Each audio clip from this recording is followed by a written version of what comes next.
Hi everyone, welcome to career talks. इस videos में हम देखेंगे कि जो स्पोर्ट्स एडमिशन गाइडलाइंस है 2020 की, तो वो क्या है। उसके बाद उसमें जो सेक्शन 2 एंड सेक्शन 6 दिया है उसको समझेंगे। ये सिर्फ स्पोर्ट्स कैटेगरी वालों के लिए एडमिशन के लिए है। और उसका एडमिशन देखेंगे कि किस तरीके से एडमिशन होगा, क्या डेट है, जो स्टूडेंट्स की क्वेरी है। और कांग्रेट सभी को जिन जिन का मेरिट लिस्ट में नाम आया हुआ है।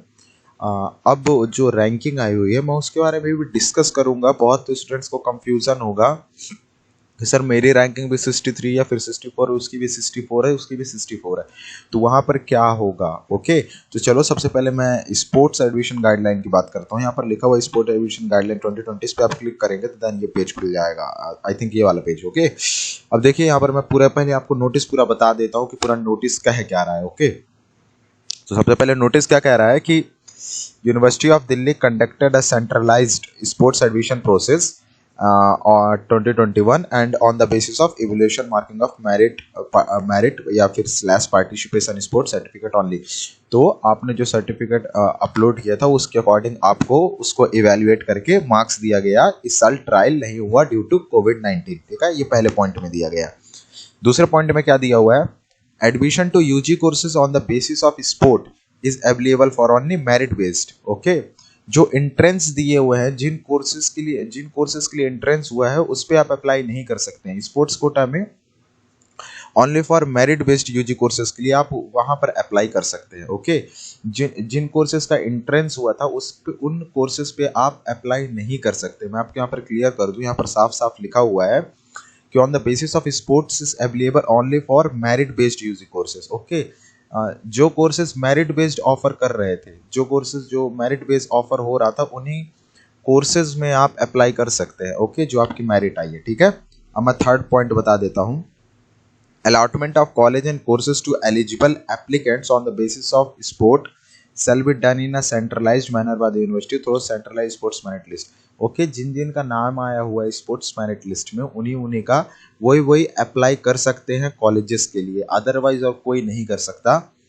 And based on the preferences of college indicated at the, और उनको कॉलेज किस तरीके से मिलेगा, आप जिस तरीके से प्रेफरेंस देंगे कि मेरे को पहला प्रेफरेंस में ये वाला कॉलेज चाहिए, दूसरे प्रेफरेंस में ये वाला कॉलेज चाहिए, तीसरे प्रेफरेंस में ये वाला कॉलेज चाहिए। ठीक है, और जो अलॉटमेंट होगा कॉलेज का वो आपके रैंक के बेस से होगा। आपकी जितनी रैंक आई होगी उसके अकॉर्डिंग आपको वो कॉलेज मिलेगा। ओके, ये आप देखते हैं, नोट कर लीजिए या फिर। ठीक है, there will be no restriction on the number of college that applicant may give preference। कुल मिला के यहाँ पर कहने का मतलब ये है कि आप कितने भी कॉलेज में अपनी स्पोर्ट्स कोटा से अप्लाई कर सकते हैं कि ये वाले कॉलेज में भी डाल देता हूँ, ये वाले कॉलेज में भी डाल देता हूँ। यहाँ पर वो बट ये नहीं रखा गया कि सिर्फ आप एक कॉलेज में अप्लाई कर सकते हैं। ओके, तो आप दौलत राम या फिर मरांडा हाउस या फिर किसी भी कॉलेज में आप अप्लाई कर सकते हैं। ठीक है, ढेर सारे कॉलेज में, यहाँ पर कोई रिस्ट्रिक्शन नहीं लगाया गया कि सिर्फ आप 2 ही कॉलेज में अपनी स्पोर्ट्स कोटा से अप्लाई कर सकते हैं। ढेर सारे कॉलेज में अप्लाई कर सकते हैं, बट उस कॉलेज में उस स्पोर्ट्स की सीट होनी चाहिए। अगर आप एथलेटिक्स में डाल रहे हैं तो देख लीजिए ये जो है ना, ये स्पोर्ट सीट, इसमें आप देख लीजिए कि उस कॉलेज में जो उस स्पोर्ट्स की सीट है कि नहीं, उसके अकॉर्डिंग आप डालिए तो ये आपके लिए बेटर रहेगा। ठीक है, फिर लिखा हुआ है the seat matrix for games and sports available in each college is given in the seat matrix table. Okay, देखिए मैं जो चीज़ अभी आपको बताया कि availability of sports seat in each college, तो यही है। यहाँ पर आप जो सीट मैट्रिक्स है ना, मैं बता रहा हूँ कहाँ से डाउनलोड करना है। ये लिखा है यहाँ पर स्पोर्ट सीट मैट्रिक्स को क्लिक करेंगे तो ये पेज खुलेगा। यहाँ से आप हर कॉलेज का देख सकते हैं। मैंने इसकी एक वीडियो बना के रखी है, आप मेरे चैनल में जाके उसको और अच्छे से समझ सकते हैं। ठीक है, आप वहाँ से भी देख सकते हैं। मैंने इस पर प्रॉपर वीडियो बना के रख दी है कि किस तरीके से कौन से कॉलेज आपके लिए बेटर रहेगा, कौन सा नहीं रहेगा, आप वहाँ से देख सकते हैं। देखिए, जैसे आर-भट्टा कॉलेज में जूडो में 2 सीट है, तो आपको ऐसा कॉलेज देखना है कि जहाँ पर सीट्स ज़्यादा हो तो आपको ज़्यादा चांसेस रहेंगे वो कॉलेज मिलने की। ओके, आपको ऐसी जगह अप्लाई नहीं करना है ऐसे कॉलेज में कि जहाँ उस स्पोर्ट की सीट 0 हो और आप अप्लाई कर रहे हो तो आपका नहीं होगा। तो ठीक है, आपको ये सीट अवेलेबिलिटी देखते हुए अप्लाई करना है। ठीक है, उसके बाद मैं आगे बता देता हूँ क्या लिखा हुआ है। Applicants are required to refer the UG bulletin information. अब देखिए यहाँ पर एक लिंक दी हुई है।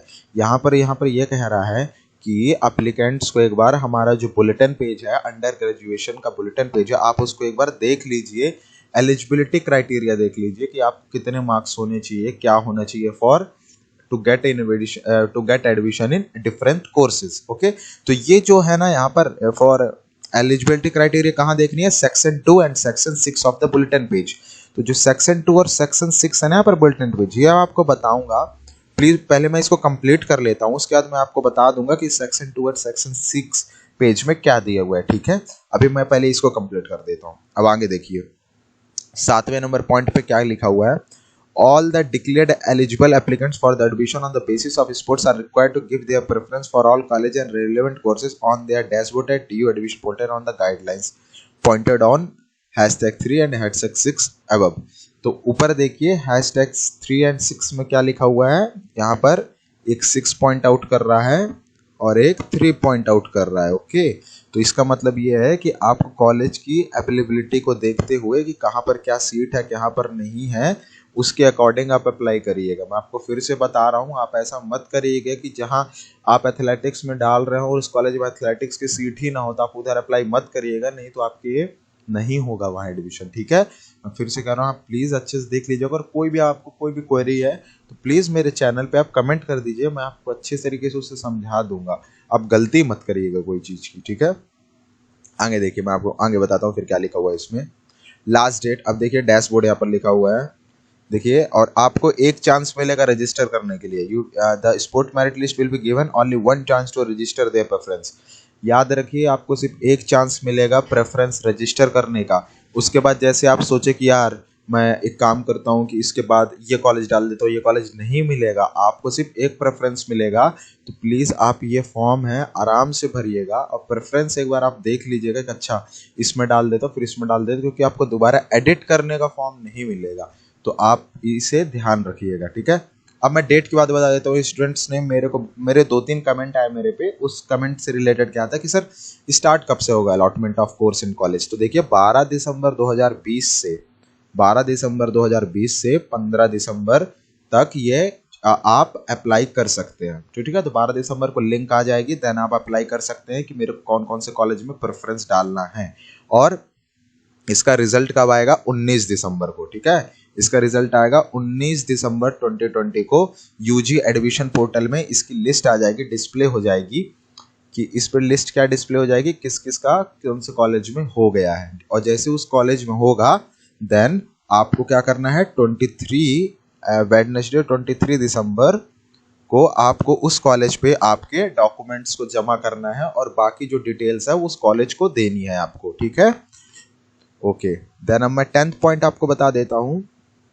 इफ सीट्स अंडर अगर स्पोर्ट्स कोटा में, 10th नंबर क्या कह रहा है, अगर स्पोर्ट्स कोटा में जैसा कि जो फर्स्ट स्पॉट एडमिशन है उसमें अगर कोई सीट वैकेंट बचती है तब वो सेकंड अलॉटमेंट स्टार्ट करेंगे। अब देखिए, अभी जैसे स्टार्ट कर रहे हैं और होता ये है कि फर्स्ट अलॉटमेंट में जैसे पहला ये लोग स्टार्ट करते हैं एडमिशन लेना, और उसी में सारी सीट अगर भर जाती है, सारी सीट अगर उसी में भर जाती है, देन आपको दूसरा दूसरा जो सेकंड स्पॉट एडमिशन वो भर जाती है तो नहीं मिलेगा। ओके, तो यहाँ पर मैं आपको बता रहा हूँ कि कुल मिला के कि अगर पहला सीट खाली होगा, फर्स्ट स्पॉट एडमिशन में कुछ सीट बच जाती है, तब सेकंड स्पोर्ट्स एडमिशन स्टार्ट होगा। ठीक है, देन यहाँ पर लिखा हुआ है all the applicants name appearing in the sport merit list does not guarantee admission in any college any courses। yes, आप इसे प्लीज अच्छे से ध्यान दे लीजिए कि अगर आपका मेरिट लिस्ट में अभी नाम आया है तो इसका मतलब ये नहीं है कि आपका एडमिशन दिल्ली यूनिवर्सिटी में ही होगा।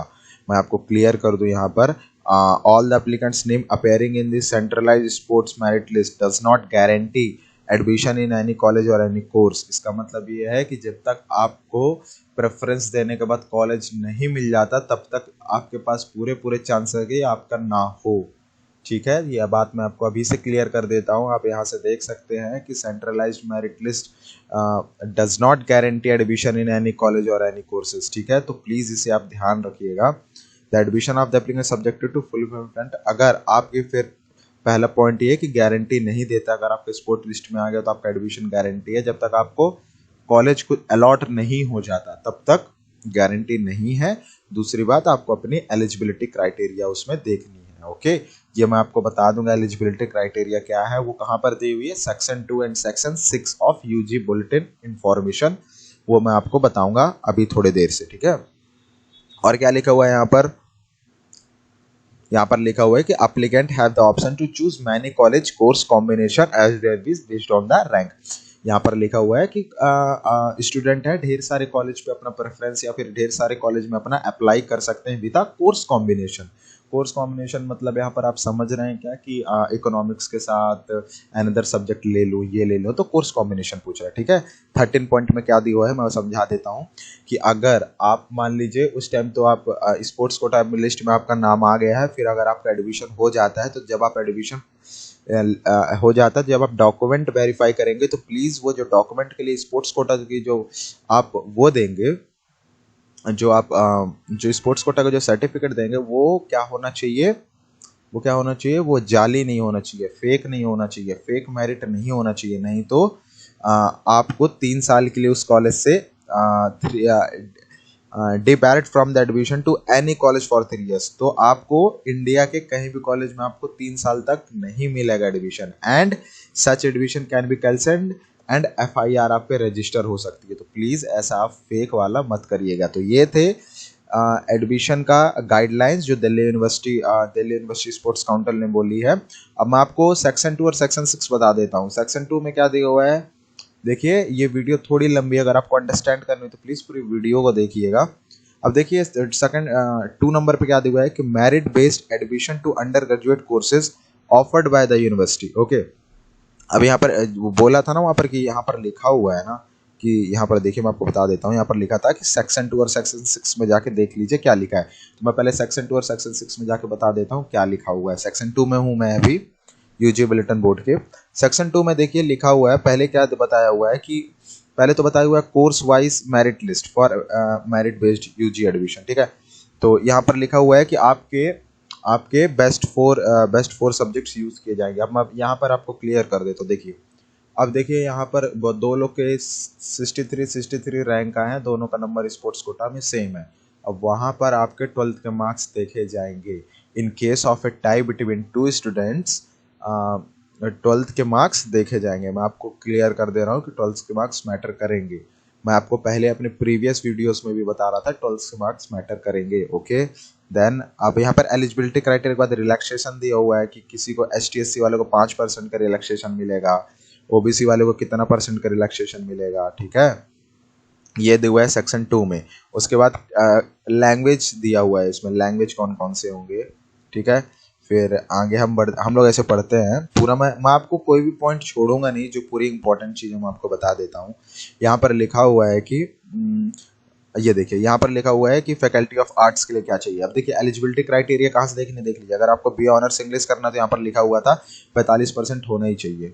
45% आपके 12th में 45% होना चाहिए। और the applicant must state the pass in qualifying should include English for calculation for best force percentage. और यहाँ पर लिखा हुआ है अगर आप BA ऑनर्स इंग्लिश करना चाहते हैं तो वहाँ पर इंग्लिश के 12th में इंग्लिश के कितने मार्क्स आए हैं वो आपके देखा जाएगा कि आपके इंग्लिश में कितने मार्क्स आए हैं। और जब आपके 4 सब्जेक्ट लिए जाएंगे, बेस्ट 4 सब्जेक्ट लिए जाएंगे, उसमें से 1 इंग्लिश को लेंगे। ओके, ऐसे ही जैसे अगर कॉमर्स आप पढ़ रहे हैं ना, तो कॉमर्स जैसे आप BCom करेंगे तो BCom में कितना % मांग रहा है वो आपको यहाँ से देख लेना है।